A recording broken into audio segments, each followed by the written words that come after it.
Bonjour Jean-Charles. Bonjour Mariana. Ça va bien? Oui, bonjour tout le monde. Bonjour. C'est une journée de chaleur pour nous. Quand vous allez l'écouter, je ne sais pas. Oh oui! On est bien content que vous soyez là pour notre dernière. On enregistre notre dernière qui va être le résumé de notre processus. Du processus, exact. Hein? Toutes les entrevues qu'on a eues sur le livre dont on va discuter aussi.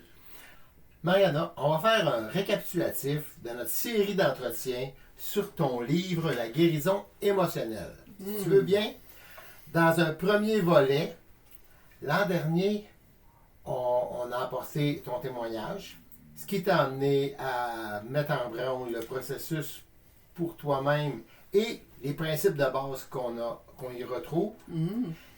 J'aimerais ça que tu me dises, qu'est-ce que tu aimerais que les auditeurs retiennent de cette série qu'il y a eu avant les fêtes? Oui, que malgré la souffrance, il y a de l'espoir pour guérir. Okay. Il y a de la souffrance, mais il y a de l'espoir pour guérir. Si on accepte ce processus-là, cette bienveillance du processus, cette acceptation du Saint-Esprit qui nous amène à guérir, il y a de l'espoir malgré la souffrance. C'est bon, j'aime ça. J'aime ça. Amen. Ben écoute, depuis janvier, on a eu 5 autres entretiens. Oui, absolument. Ce que j'aimerais te proposer, ça serait qu'on puisse décrire ce qui t'apparaît le plus pertinent dans chacun de ces entretiens-là. Ah, c'est une très bonne idée. Bonne idée? Oui, vas-y, okay. Jean-Charles, c'est excellent. Je vais te donner titre par titre. OK. Et puis, pour chacun, tu me diras qu'est-ce qui t'a paru le plus pertinent de chacun de ces ateliers-là. OK, c'est bon. Petite rétrospective. D'abord, le cri de mon cœur. Entretien qui parle de ton besoin d'être libre. Oui. Qu'est-ce que tu as à me dire là-dessus? Bien, il faut prendre le temps d'écouter ce qui se passe en nous.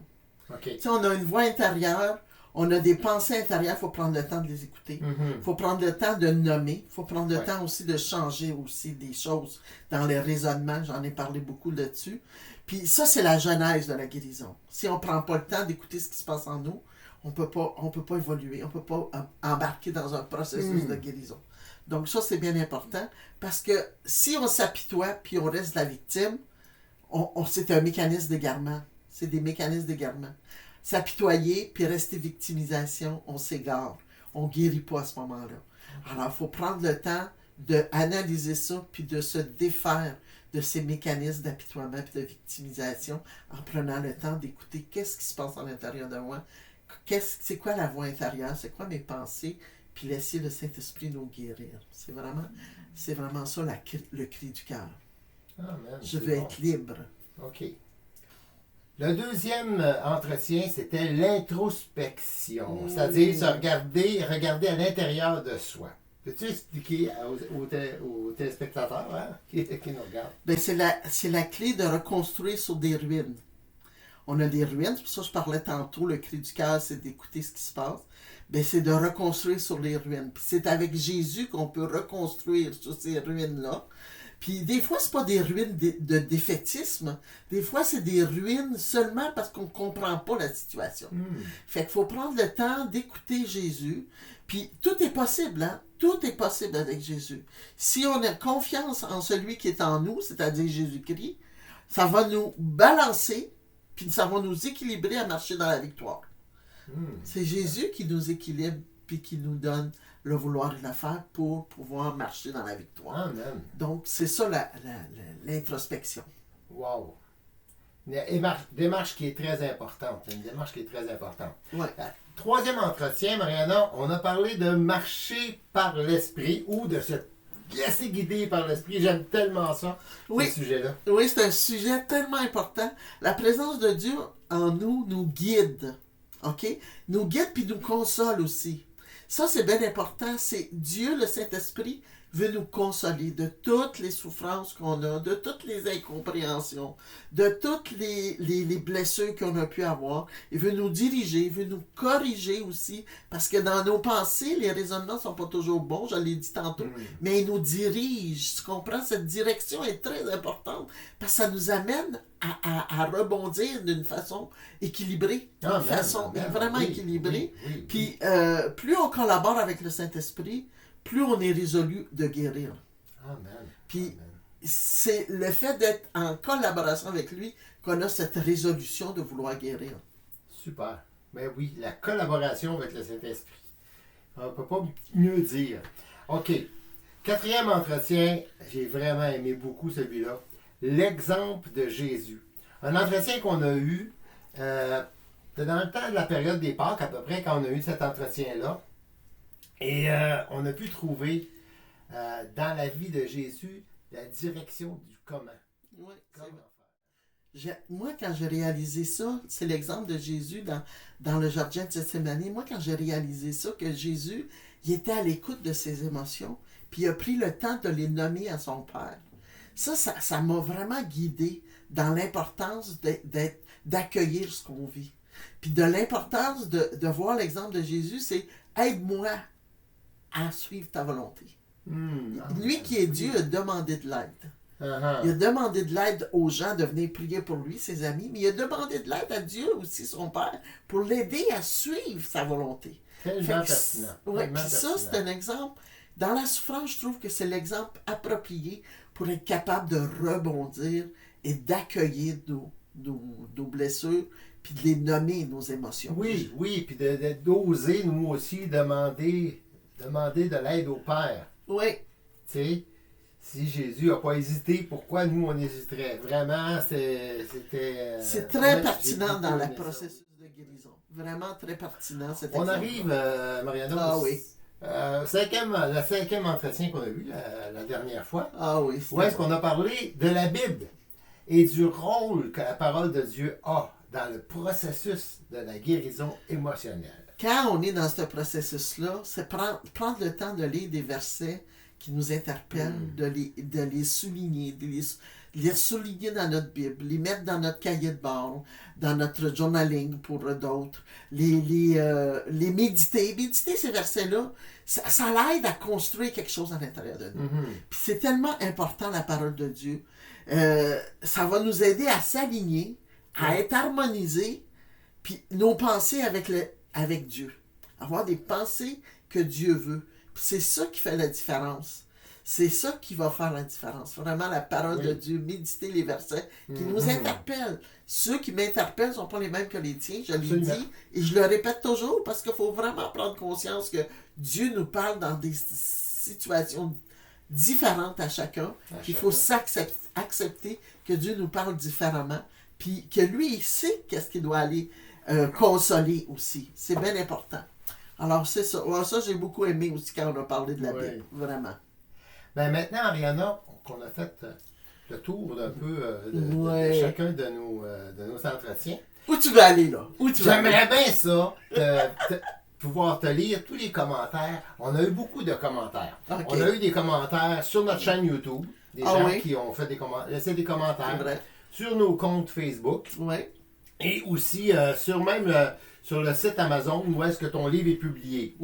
Donc, ton livre La guérison émotionnelle est publié sur le site d'Amazon. Les gens peuvent se procurer. Puis j'imagine que tu as été chercher aussi des clientes que j'ai eues qui ont donné leur opinion. Ceux qui ont laissé ça là. Donc, je vais t'en lire quelques-uns. Je vais aller lire à nos auditeurs. Donc, je m'adresse à vous, je vais vous lire ça. Correct? C'est bon, ça, Jean-Charles. Témoignage. Quelques personnes ont dit que à la première lecture, c'est confrontant de regarder sa propre blessure et d'y faire face, mais c'est libérateur lorsqu'on accepte d'y faire face. Non. D'autres ont dit, c'est un livre de chevet qui se lit doucement. Un autre a dit, un baume à la souffrance nous permettant de rebondir. Merci pour vos livres et partages. Wow. Merci pour cet épisode qui m'a vraiment parlé et encouragé à m'accrocher au Seigneur et à lui faire confiance. Il veut me libérer et il peut le faire. Amen. J'ai bien hâte à la prochaine épisode. Un autre que je vais te lire. Je savais que le Seigneur était en train de me faire passer à travers un processus de guérison émotionnelle, mais je n'ai pas toujours été consciente des défis que ce processus représentait. Un qui est sur le site du livre. Ton livre, à travers ton histoire, ta vie, tes vérités bibliques, tes exercices et outils concrets qui s'y trouvent, a vraiment été pour moi un instrument que le Seigneur a utilisé pour m'aider à accepter mon processus de guérison à continuer à croire que celui qui a commencé cette bonne œuvre en moi la poursuivra jusqu'à son terme. Ah, c'est tombé bon, ça. C'est tombé bon. Alléluia, alléluia. Oh, alléluia. Écoute, un autre qui dit, sa thérapie, personnalité véridique, rassurante, vous confrontera vos mauvaises perceptions de vous, reçues depuis l'enfance, et rebâtira votre identité avec la vraie personnalité que vous auriez dû recevoir au départ et que vous n'avez pas, si vous n'aviez pas été confronté au péché et détourné par l'ennemi de vos âmes. La vérité jaillira et vous deviendrez la créature merveilleuse que Jésus a créée dans le ventre de votre mère avant la fondation du monde. Ok, j'aime ce verset-là. Dans le psaume 139, 5, 14 et 15 et 16, j'aime beaucoup. Moi, là, j'ai utilisé souvent dans mon processus ce verset-là. Celui qui est, je te loue éternel car je suis une créature si merveilleuse et mon âme le reconnaît bien. Et dans l'état d'informe et vide, tu étais là et tu connaissais mes jours. C'est vraiment un verset qui est très fort. Moi, je l'ai utilisé beaucoup même en me regardant au miroir, Jean-Charles. Puis je pleurais, je n'étais pas capable de nommer ça tant que je vivais du rejet. Mais c'est le verset clé pour reconstruire notre identité en Christ. Je suis choisi, je loue l'Éternel car je suis une créature merveilleuse. Et mon âme, mes émotions le reconnaissent parce que je les laisse transformer pour la gloire de Dieu. C'est un verset puissant, Jean-Charles, qu'il faut vraiment prendre en considération dans le processus de guérison. Amen. Amen. Merci Amen. Pour cette personne qui... Écoute, j'ai encore trois autres commentaires à te lire. Oh, wow. Un couple disait, ce témoignage m'encourage à rechercher. Je veux être libre, saisir cette liberté de Jésus pour que ma vie intérieure soit épanouie. Une de nos auditrices, Jenny, a laissé ce commentaire après la vidéo sur l'exemple de Jésus. On doit avoir une relation sincère avec notre Père. Remettre notre souffrance intense au Père. Dis-lui ce que ton cœur vit. Exprime ta difficulté d'obéir. Demande de l'aide en prière comme Jésus a demandé lui-même. Lui qui est Dieu demande de l'aide pour obéir car il était aussi complètement homme. Fais confiance à Dieu, même si cette souffrance est déstabilisante. Jésus nous donne l'exemple que c'est possible. Possible de vaincre nos émotions. Oh, wow! C'est bon, ça. Que c'est bon, cette structure-là. Là, Qu'elle ait perçu ça. Ouais. J'en ai un autre, elle est vraiment très longue, je vais t'en lire à travers un peu parce que... C'est bon. Oui. Un autre explique. Pour le mal de vivre, le passé, l'enfance trop difficile, les fausses croyances, Mariana, dans ce livre, se livre et vit son ouvrage. Cet ouvrage est une aide concrète pour parvenir à être libre de nos chaînes et qui paralysent notre destinée, puisque la guérison prendra le temps du processus qu'on obtient, si on le décide. Un plan de match, comme dit si bien Jean-Charles. C'est moi ça. Un healing book qu'on déguste lentement. Un feel-good book. Je continue, un autre commentaire. OK, c'était bon. Et maintenant, ce commentaire très observateur. OK. J'ai trouvé ça comique, c'est pour ça que j'ai mis celui-là. Merci. Vous êtes un power couple. On voit votre amour un pour l'autre. Vous nous inspirez à boire de l'eau de sa parole de l'esprit.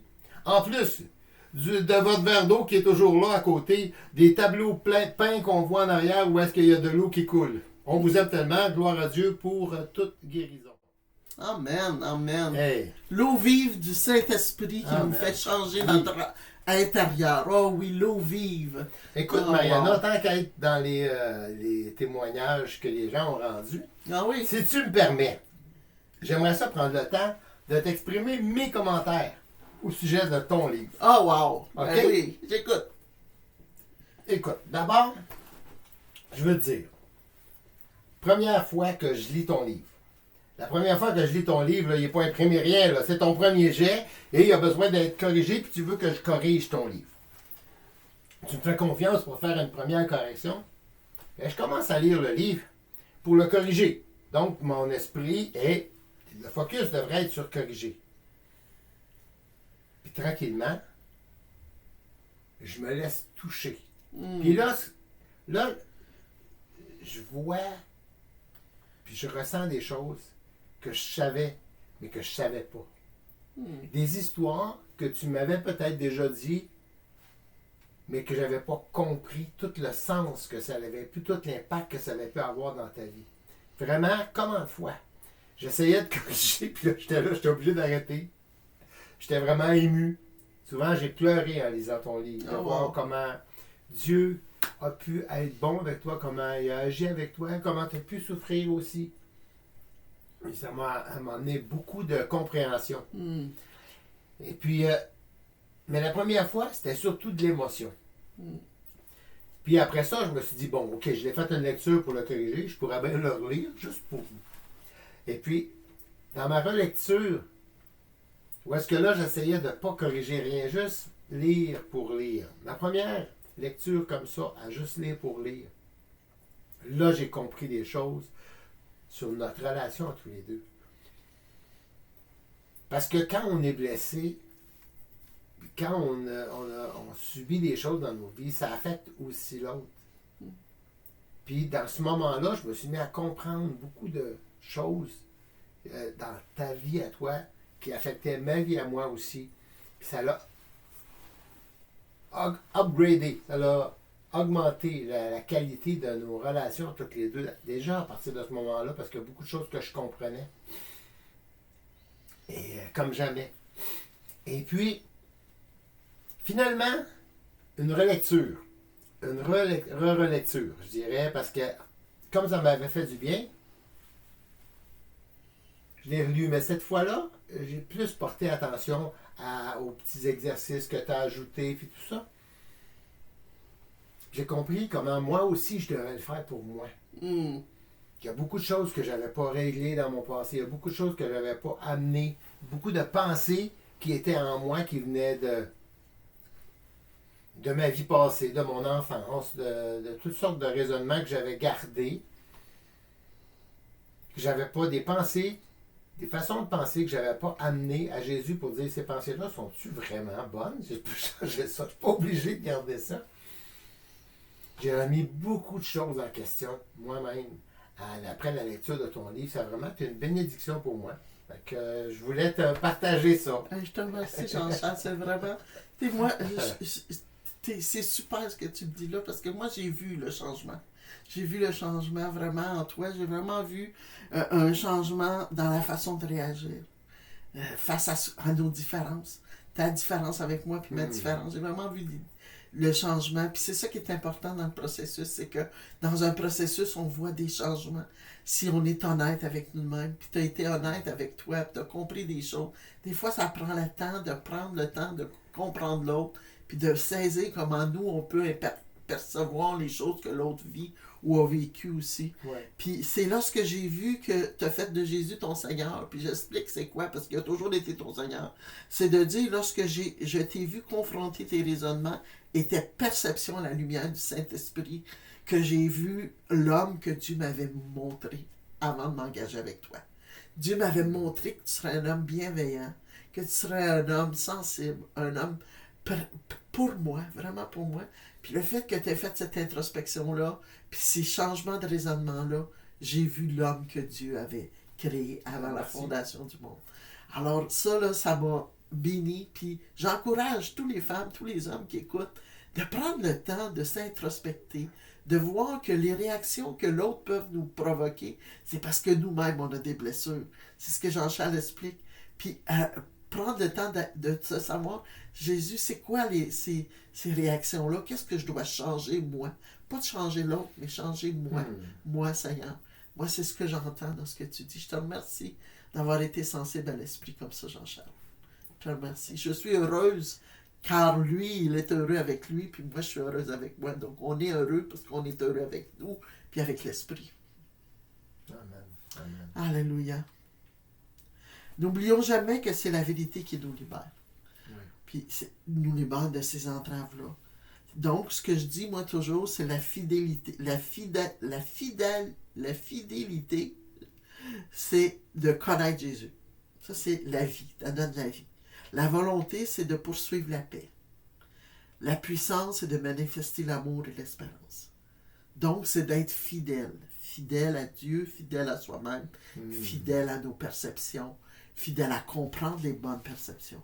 Dieu travaille en nous pour nous rendre capables de vouloir et le faire. Des actions qui lui plaisent. Ça, c'est dans Philippiens 2, 13. Pour que cela, ça se fasse, il faut accepter le processus de guérison. Hein, il y a eu des témoignages qui ont dit à partir du moment où j'ai accepté ce processus-là, il y a eu un changement. Pendant des années, j'ai cherché à marcher dans la paix, moi. J'ai dû confronter et faire confiance à Dieu, voulant non seulement me donner le salut éternel, mais il voulait aussi me donner le salut terrestre. Ça veut dire le bien-être terrestre. Le salut éternel, c'est le bien-être avec lui, d'être avec lui pendant l'éternité, mais il veut aussi qu'on ait un bien-être terrestre, un salut terrestre. Aujourd'hui, je déclare que je suis libre de toute forme de rejet, puis qui me gardait captif. Je suis vraiment libre du rejet. Amen. Je rends gloire à Dieu pour ça. Je rends gloire à Dieu de m'avoir fait comprendre ce processus-là, de m'arrêter, de réfléchir et de chercher le bon chemin. Amen. Amen. J'aimerais vous lire un vœu. Moi, j'ai un vœu, j'ai écrit ça à la fin de mon livre. Ça se retrouve dans 1 Thessaloniciens 5, 23. OK? Fait que le Dieu de paix lui-même vous rende pur et entièrement consacré à lui. Que tout votre être, l'esprit, l'âme et le corps, soient conservés dans son intégrité et dans la pureté, afin que vous paraissiez net et irréprochable lorsque notre Seigneur Jésus-Christ reviendra. Celui qui vous a appelé est fidèle. Vous pouvez lui faire confiance. Il le fera et mènera à bonne fin l'œuvre commencée en vous. Dieu est fidèle. Amen. Celui qui est en toi est fidèle. Amen. Amen. Alléluia. Pour terminer, Jean-Charles, j'aimerais que ce soit toi qui prie pour conclure cette dernière. Alléluia. J'ai bien pensé que tu me demanderais ça. Fait que il y a quelque chose, quand j'ai lu les commentaires, il y avait quelqu'un qui avait inséré une prière. Je l'ai mis de côté parce que j'ai dit, il faudrait que ça soit cette prière-là que je fasse à la fin. Oh, wow! Donc, voici, pour terminer, une prière qu'une de nos auditrices a laissée dans les commentaires. Jésus, aide-moi à accueillir mes émotions et à te les rendre. Jésus, j'ai confiance en toi, je reçois ton amour, je garde espoir car tu me soutiens. Je m'abrite sous ton ombre car tu me soutiens. Tu es mon protecteur et ma paix. Merci pour ta fidélité. Merci de guérir tous ceux que tu cherches par ton exemple. Merci de guérir notre relation avec toi et de nous restaurer. Merci de nous montrer à rester courageux. Amen. Alléluia. Amen. Amen, Seigneur. Merci. Eh bien, ça a été une saison bien agréable. Bien agréable, beaucoup aimé. On est en train de mijoter comment on va faire, qu'est-ce qu'on va présenter l'année prochaine. Oui. Ça va sûrement être différent. Donc, on va vous revenir là-dessus en septembre. Manquez pas la suite. On vous souhaite de passer un bel été. Donc, au revoir. Au revoir.